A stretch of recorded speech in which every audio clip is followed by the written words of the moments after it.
c'est Café Magic, le podcast qui vous sert chaque semaine ce qui se passe sur Twitter chez les pros le temps d'un café. Cette semaine, pas d'invité, mais on a plein de news, donc c'est parti pour l'épisode 42.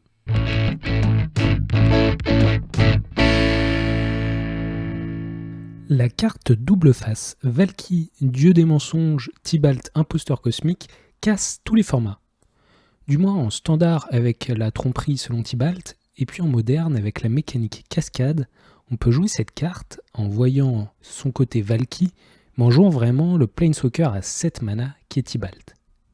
Alors ça peut gagner tour 2, 3, donc on parle déjà de ban. Mais comment faire ? Bannir Valky qui est une carte toute neuve et qui est assez sympa, ça paraît extrême, mais la situation est assez exceptionnelle, mais on parle aussi de changer les règles de la cascade pour pouvoir régler le problème en moderne. En tout cas, c'est pas évident, mais il semble qu'il y a quelque chose à faire. À propos de ban, au détour d'une annonce de Secretlair qui reprint Uro, Titan de la Nature, il a été précisé en petit que, attention, Uro sera banni en moderne, en pionnier et en historique, et puis c'est en discussion pour le Legacy. C'était la créature la plus jouée de tous ces formats, donc pas de grande tristesse de la voir partir, sauf ceux qu'on avait un playset dans leur classeur. Mais en tout cas, c'est une première d'annoncer à l'avance un ban au détour d'un article sur une réimpression. C'est finalement assez malin parce que ce serait dommage de faire acheter à tout le monde ce produit alors que Uro sera finalement banni dans presque tous les formats. Mais en tout cas, c'est une première. Est-ce qu'il y aura donc ce lundi d'autres bans ? Ça, on ne le sait pas encore, mais on peut imaginer en moderne un ban de Sanctuaire Mystique. Est-ce que Valky va avoir, comme on l'a dit, quelque chose ? Ou alors Omnat ou Chant des Morts ? On devrait savoir ça dès demain. Joueur de limité tressaillé de joie. Un événement compétitif officiel en scellé arrive sur Arena prochainement.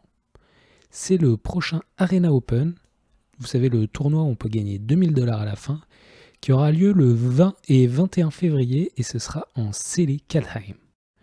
On pourra jouer comme le précédent Arena Open en BO1 ou BO3.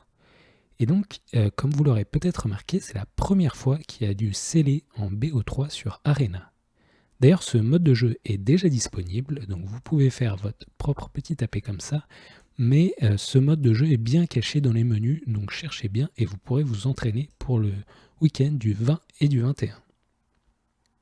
Et maintenant, pour les joueurs de standard, auxquels les cartes papier vous manquent, les Challenger Decks vont sortir le 26 mars. Vous savez, les Challenger Decks, c'est des decks préconstruits qui suivent le standard et qui sont censés être compétitifs. C'est le genre de produit dans lequel ils n'hésitent pas à mettre tout un playset de cartes rares, à mettre pas mal de rares, des mythiques, ce qui était, quand ils ont commencé à faire ce produit, assez exceptionnel. Donc il y en a 4 de ces Challenger Decks et il y aura un bleu-blanc contrôle, mono-vert Stompy, mono-rouge aggro et un bleu-noir rogue. Pour 25-30€, c'est plutôt une bonne offre, donc guettez ça pour le 26 mars. Ils sortent généralement ce produit pas trop longtemps non plus avant la rotation du standard, donc c'est un petit peu un compromis comme ça. Mais ce que vous pouvez faire sinon, c'est tous les acheter.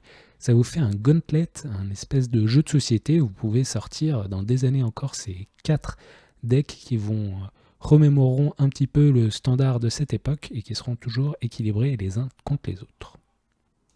Maintenant, j'aimerais vous parler d'une initiative que j'ai trouvée assez rigolote. C'est le site internet bluestew.net, donc bluestew.net, c'est-à-dire la soupe de bleu. C'est un générateur plus ou moins aléatoire de decklist de Legacy. En fait, ça te génère des decks bleus parce que ça indique que finalement les decks midrange de Legacy, c'est un petit peu toujours pareil.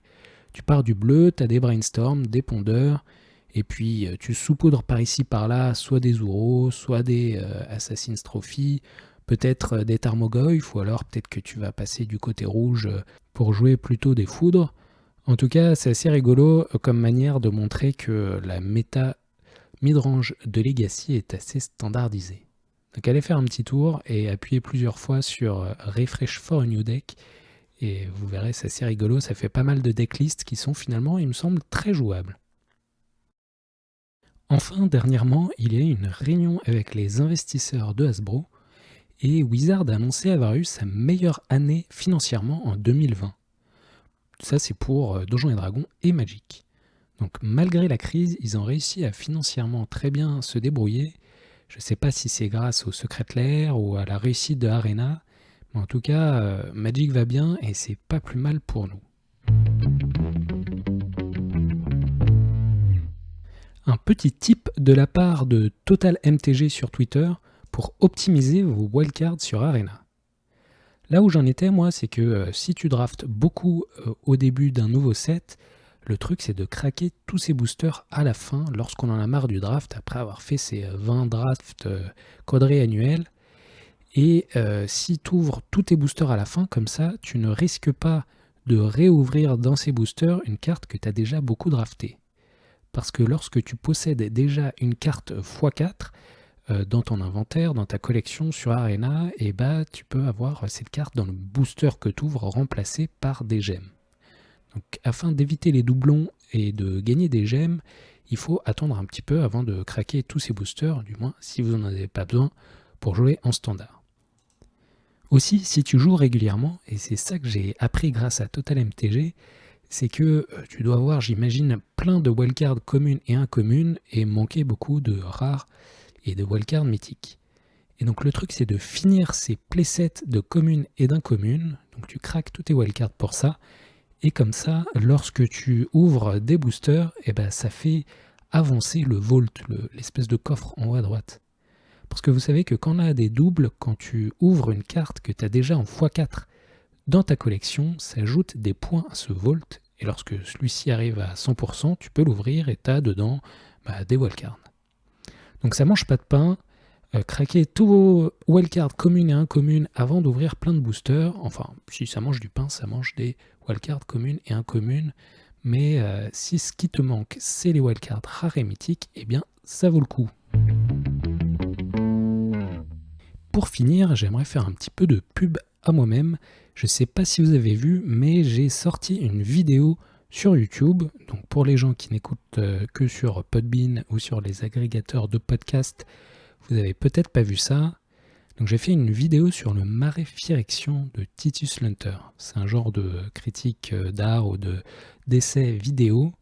C'était assez sympa pour moi à faire. J'ai pu faire un peu de peinture en peignant le fond, faire de la musique pour le fond sonore, apprendre à utiliser un logiciel de montage, et donc c'était fun. Titus Lunter, l'artiste lui-même, a aimé, et Sam de Ristic Studies a dit aussi dans les commentaires qu'il avait aimé la vidéo, donc moi je suis comblé. Mais je pense que ça peut vous intéresser aussi, donc si vous avez raté ça, n'hésitez pas à aller voir Café Magic sur YouTube, et il y a cette vidéo qui vous attend. Et bien voilà, c'est tout pour cette semaine, j'espère que ça vous a plu, et à dimanche prochain.